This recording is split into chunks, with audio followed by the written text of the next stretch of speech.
तो hello friends, मेरा नाम है पवन कुमार और आप देख रहे हैं फोकस काट यूट्यूब चैनल। तो स्वागत है आपका मेरे इस यूट्यूब चैनल पे। तो आज के वीडियो में फिर से एक न्यू टॉपिक के साथ, जैसा कि पिछले वीडियो में हमने पास्ट इंडेफिनिट टेंस पढ़ा था और उसके कुछ बेसिक फॉर्मेट जाने थे, जैसे इंट्रोगेटिव, अफर्मेटिव एंड नेगेटिव के।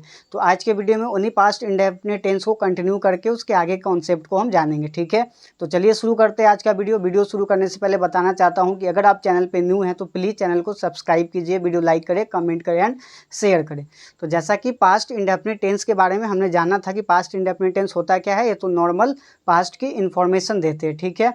चलिए तब आगे जानते हैं पास्ट इंडेफिनिट टेंस के बारे में। तो ये जो पास्ट इंडेफिनिट टेंस है, ये नॉर्मल वन टाइम टॉक होते हैं। क्या? वन टाइम टॉक, यानी कि ये पास्ट इंडेफिनिट टेंस केवल एक बार की बातें करते हैं, ठीक है। लेकिन अगर हमें कोई पास्ट हैबिट शो करना है, कोई पास्ट की आदतें को दिखाना है, तब उसके लिए पास्ट हैबिट शो करने के लिए, ठीक है, पास्ट हैबिट, तो उसके लिए हम किसका यूज करेंगे? ये यूज वर्ब का यूज करते हैं, ठीक है, जो कि पास्ट हैबिट शो करता है। To show past habit, okay, to show past habit,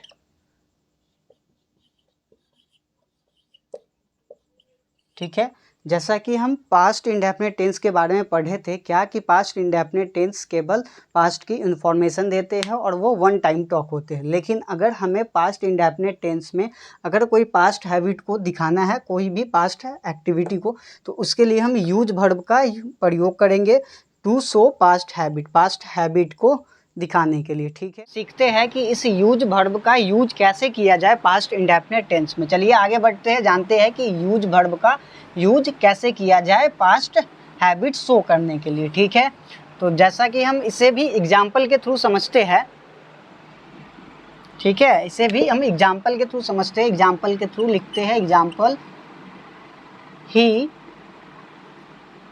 went there. First example हम लिखते हैं ही वेंट देयर, ठीक है, मतलब वह वहाँ गया था, वह वहाँ गया था। तो ये केवल क्या है? वन टाइम टॉक है, मतलब केवल एक बार की बात है, वह वहाँ गया था, one time talk, okay, one time की एक बार की बात हो रही है। अगर हमें ये कहता हूँ कि वह वहाँ जाया करता था, तो ये क्या है? ये बार बार की बात है, वह वहाँ जाया करता था। तो क्या बताया? जब हमें पास्ट हैबिट शो करना है तो उसके लिए किसका यूज करेंगे? यूज वर्ब का। तो क्या होगा? ही यूज नहीं, यूज्ड, ओके, क्योंकि पास्ट में क्या होगा? वर्ब का सेकेंड फॉर्म। तो he used to go there, ठीक है, he used to go there, मतलब वह वहाँ जाया करता था, ठीक है, वह वहाँ जाया करता था, ठीक है। अगर हमें कोई पास्ट हैबिट शो करना है उसके लिए यूज वर्ब का यूज करते हैं, ठीक है। एग्जांपल से समझते हैं, जैसे ही वेंट देयर, वह वहाँ गया था, एक बार की बात है। He used to go there, वह वहाँ जाया करता था, ठीक है। ही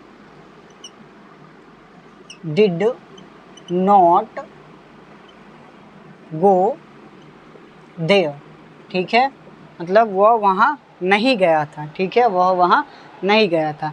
अब अगर हम ये कहें वह वहाँ नहीं जाया करता था, तब क्या होगा? ही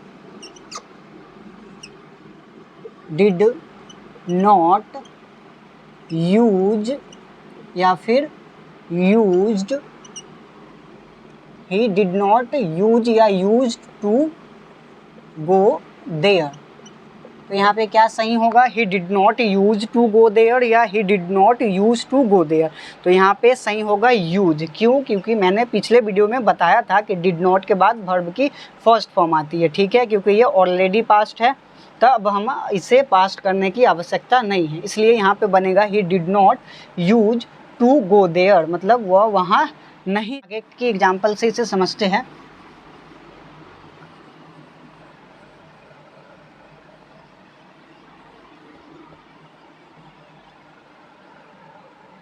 नेक्स्ट एग्जाम्पल मैं लिख रहा हूँ, he played hockey, he played hockey, मतलब वह हॉकी खेला था। तो ये भी क्या है, एक बार की बात है। अगर मैं ये बोलूँ कि वह हॉकी खेला करता था, तब क्या होगा, ही यूज्ड टू प्ले या प्लेड हॉकी। तो यहाँ पे क्या होगा, ही यूज्ड टू प्ले या फिर प्लेड हॉकी। तो यहाँ पे होगा he used to play hockey, यहाँ पे ये प्लेड गलत होगा, ठीक है। तो यहाँ पे क्या होगा, ही यूज्ड, क्यों, क्योंकि ये ऑलरेडी सेकंड फॉर्म है, इसके लिए अब हमें आगे क्या है, वर्ब का फर्स्ट फॉर्म होगा। जैसे डिड के बाद क्या आता था, डिड नॉट के बाद वर्ब की फर्स्ट फॉर्म आती थी, उसी तरीके से यूज्ड के बाद भी वर्ब का फर्स्ट फॉर्म ही आएगा, ठीक है। तो यहाँ पे क्या होगा, he used to play hockey, ये प्लेड यहाँ पे है। नेक्स्ट एग्जाम्पल, जैसे कि he studied only for 2 hours, मतलब वह 2 घंटे के लिए पढ़ा था। ही स्टडीड ओनली फॉर 2 hours, क्या है, ही स्टडीड ओनली फॉर 2 hours, यानी वो केवल 2 घंटे के लिए पढ़ा था। लेकिन अब हम ये लिखते हैं, ही स्टडीड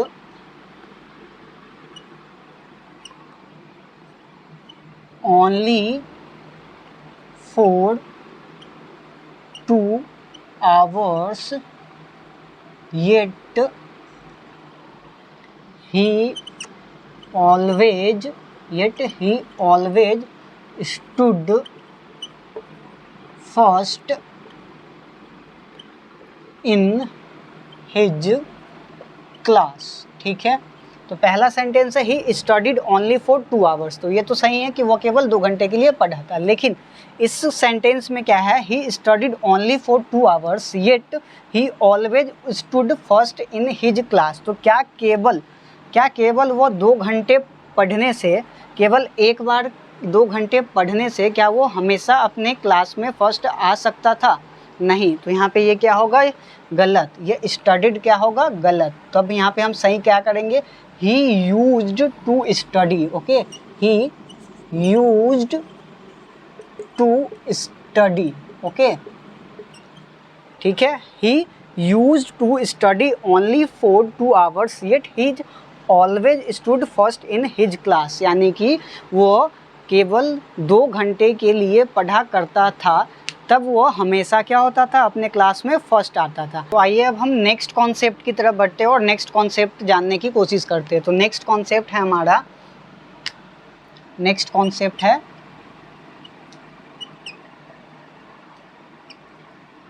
जो पास्ट इंडेफिनिट टेंस होते हैं, पास्ट इंडेफिनिट